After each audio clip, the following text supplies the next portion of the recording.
Perkenalkan lur, nama saya Icang Talikutang Mona Lisa. Saya terpaksa mengalur film ini karena untuk renovasi plafon yang jebol ya. Sesuai requestan kalian, kali ini kita akan mengalur film berjudul Come to Daddy tahun 2019. Bergenre thriller komedi, film ini bercerita tentang seorang pria yang menemui ayahnya setelah 30 tahun pergi meninggalkannya. Alih-alih menghabiskan waktu bersama sang ayah, malah berperilaku sangat aneh dan terkuaklah suatu rahasia. Seperti apakah kisahnya? Lanjut kita ke tebak-tebakan dong kalau ngalor ya kan. Requestan dari dulurku Your Team. Oke. Makanan apa yang nggak boleh dilihat? Hayo nyerah ya. Jawabannya bakso aurat ya. Monggo sekecaken aurat dong. Film diawali dengan kata-kata dari seorang penulis besar yaitu William Shakespeare yang menurutnya dosa dari seorang ayah akan diturunkan ke anak-anaknya, dan juga kata-kata dari penyanyi ternama Beyonce bahwa tak ada orang lain yang sama seperti ayahnya. Scene pun berlanjut ke seorang musisi bernama Norval yang ingin menemui ayah kandungnya Brian di sebuah rumah mewah terpencil di pinggir pantai, tepatnya di Oregon, Amerika Serikat. Karena tiba-tiba Norval dikirimi Brian surat untuk datang ke alamat rumahnya, padahal mereka berdua tidak pernah bertemu sejak Norval berumur 5 tahun atau tepatnya 30 tahun yang lalu. Setelah berjalan menyusuri hutan sesuai peta, Norval pun akhirnya sampai di rumah Brian yang langsung memeluk Norval begitu melihatnya. Dan inilah sini datang ke papa.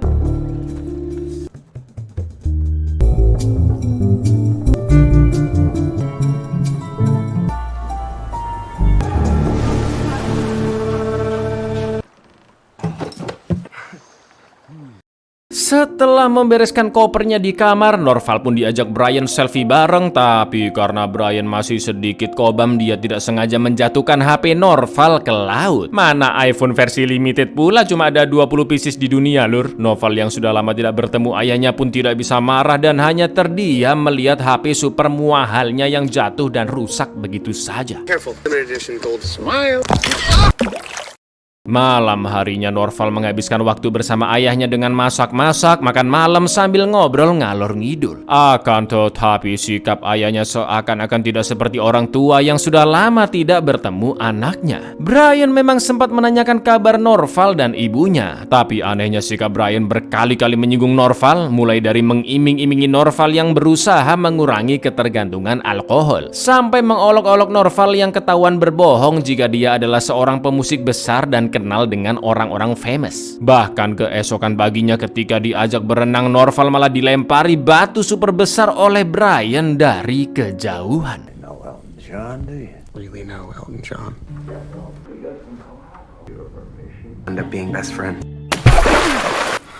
Udah jelas ini bapak-bapak agak gendeng ya kan? Selain sikapnya yang aneh, Norval juga sempat mendengar Brian yang sedang membicarakan suatu perjanjian dengan seseorang bernama Jethro, yang mana Brian mengatakan di telepon jika dia tidak mau menjadi seorang pengasuh. Melihat ayahnya yang seperti tidak menginginkannya, Norval pun bertanya apa maksud ayahnya menyuruh Norval datang ke sana setelah meninggalkannya begitu saja dari 30 tahun yang lalu ketika Norval masih umur 5 tahun. Alih-alih menjelaskannya, Brian yang pagi-pagi sudah kobam pun malah sewot-sewot nggak jelas dan mengolok-olok Norval habis-habisan. Yang untungnya Norval masih bisa menahan emosi dan tidak melawan sama sekali. Tapi di lain sisi Norval yakin bisa jadi ayahnya menulis surat dan mengirimnya dalam keadaan mabuk dan sebenarnya tidak menginginkan kedatangan Norval. Lalu tiba-tiba Brian datang membawa pisau daging dan akan membunuh Norval tanpa alasan yang jelas. Lalu yang terjadi,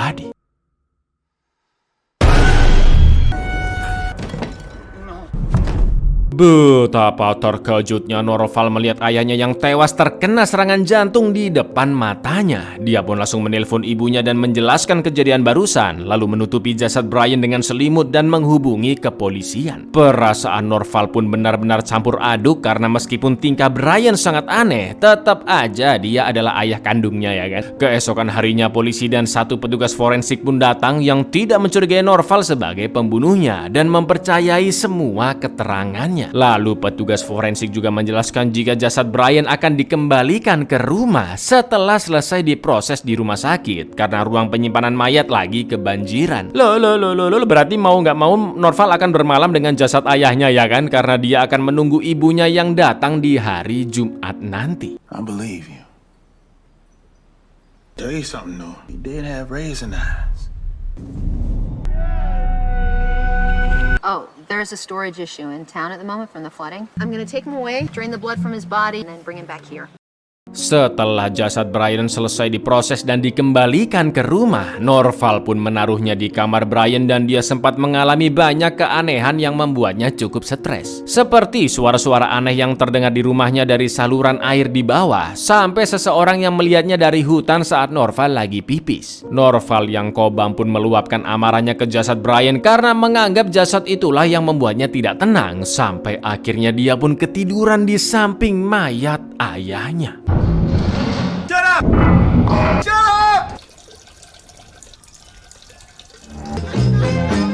I'm not listening!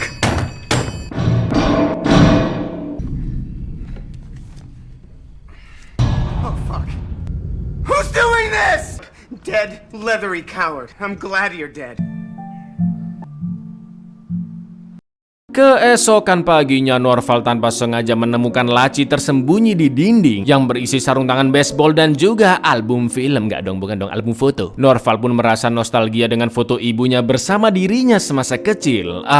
Tetapi foto ayahnya di album sama sekali tidak mirip dengan Brian. Bahkan Norval sampai membandingkannya langsung ke mayatnya. Dan ternyata memang bener lur, mereka adalah orang yang berbeda. Mampus kalau gitu, siapa dong laki-laki ini?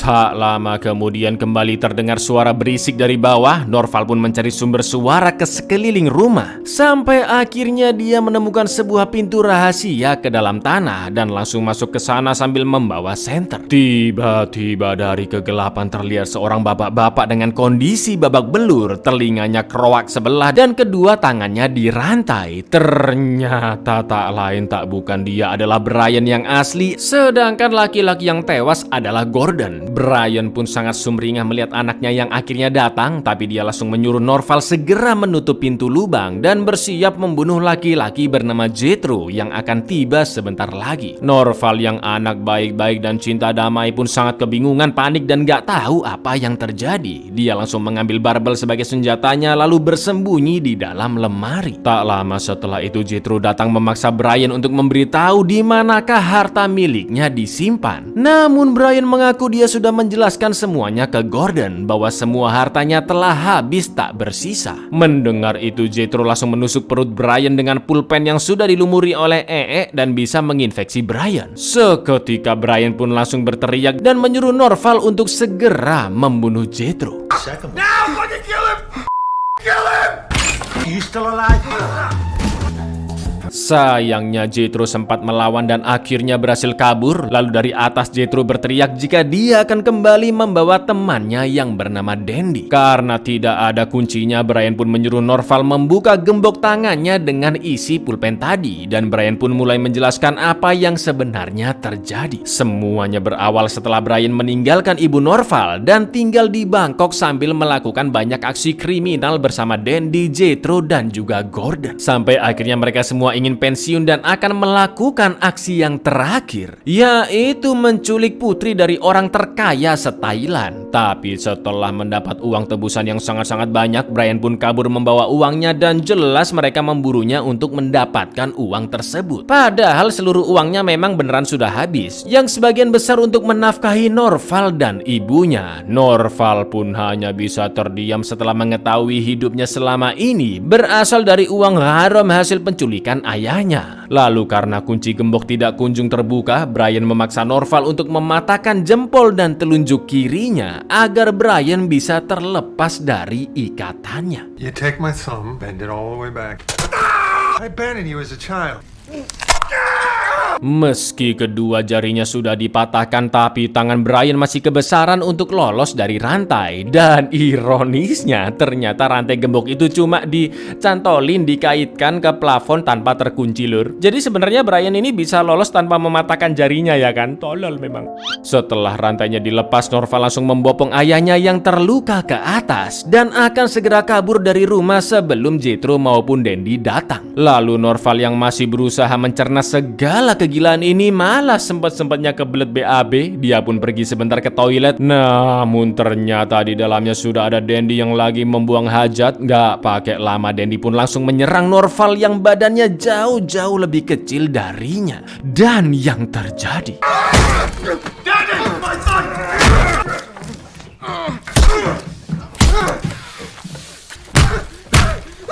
sumpah ini gelutnya benar-benar brutal.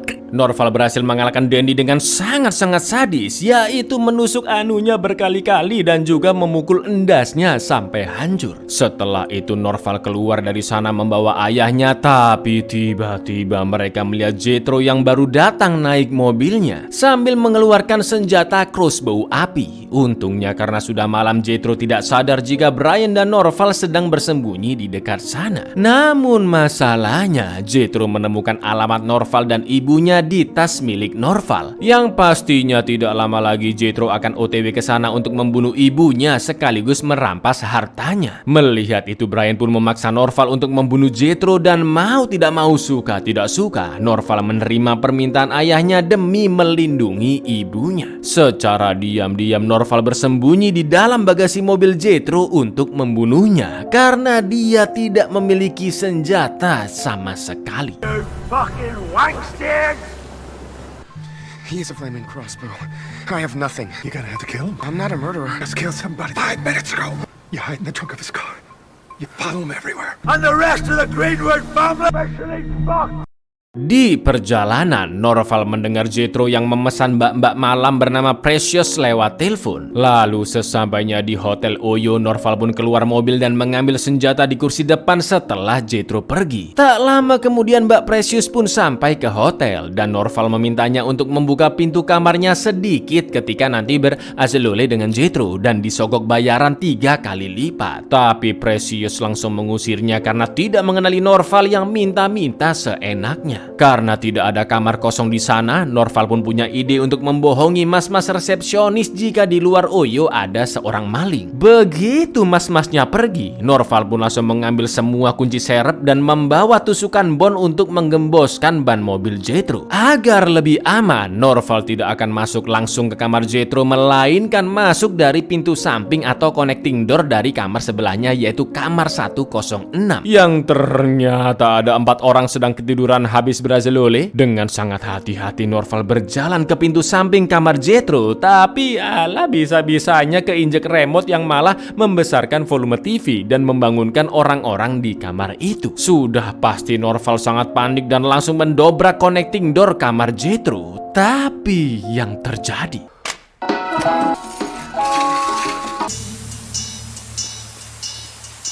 Precious, my fight isn't with you. Jethro pun langsung OTW ke rumah ibu Norval dan akan membunuhnya. Sementara itu, alhamdulillahnya Norval masih bisa sadar meskipun ditikam beberapa kali dan pipinya ditusuk besi bon. Dia pun keluar dari kamar dan melihat mobil Jethro yang tidak terkendali sampai menabrak papan penunjuk jalan dan menusuk ke kursi supir akibat ban mobil yang telah digembosi oleh Norval.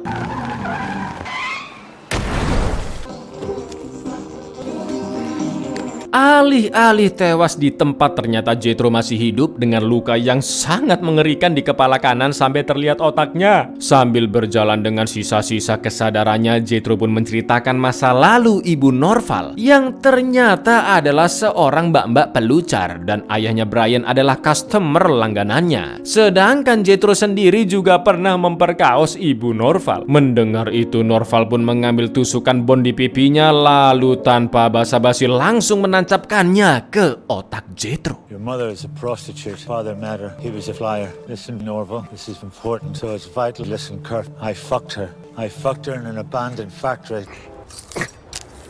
Arthur!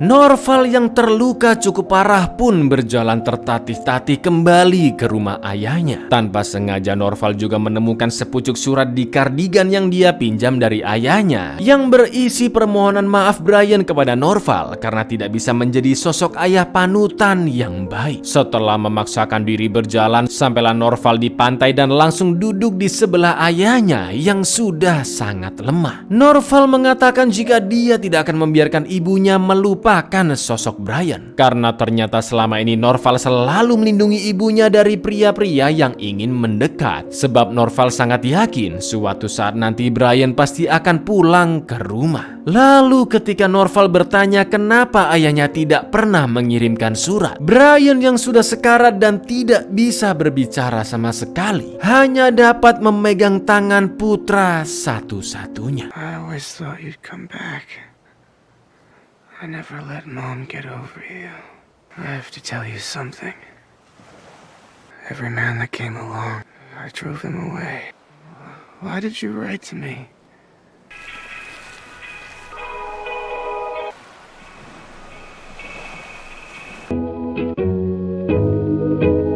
Film pun ditutup dengan rekaman masa kecil Norval yang sedang bermain di pantai bersama ayahnya Brian. Buyar, sebuah film thriller komedi yang cukup menarik ya. 30 tahun gak ketemu lur. Bang Toyib aja cuma 3 kali puasa dan lebaran.